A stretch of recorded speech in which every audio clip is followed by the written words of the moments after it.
14 মে দেবগুরু বৃহস্পতি নিজের রাশি পরিবর্তন করছে। বৃষ রাশি লগ্নের জাতক জাতিকাদের জন্য বৃহস্পতির এই গোচর দ্বিতীয় স্থান দিয়ে হচ্ছে। দ্বিতীয় স্থান হচ্ছে আমাদের অর্থদিগণ স্থান।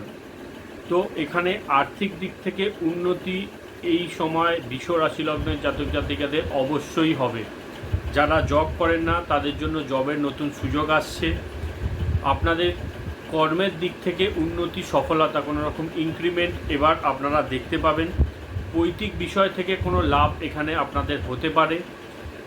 কর্মের এবং সমাজে কর্মে উন্নতি এবং সমাজে আপনাদের স্টেটাস হাই হবে। বৃহস্পতি এখানে বসে আপনাদের ষষ্ঠ, অষ্টম ও দশম স্থানে দৃষ্টি দিচ্ছে। তো বৃহস্পতি এই ঘরগুলোর মধ্যেও বৃদ্ধি এনে দেবে।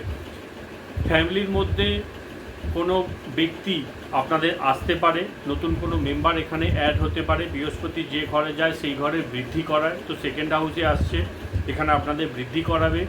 যারা বাক্য রিলেটেড কাজকর্মের সাথে যুক্ত আছেন, ফিন্যান্স রিলেটেড কাজকর্মে, ব্যাংকিংয়ের সাথে যুক্ত আছেন, তাদের জন্য বৃহস্পতির এই গোচর কিন্তু অত্যন্ত শুভ। সমস্ত জাতক জাতিকাদের জন্যই বৃহস্পতির গোচর এখানে শুভ হচ্ছে।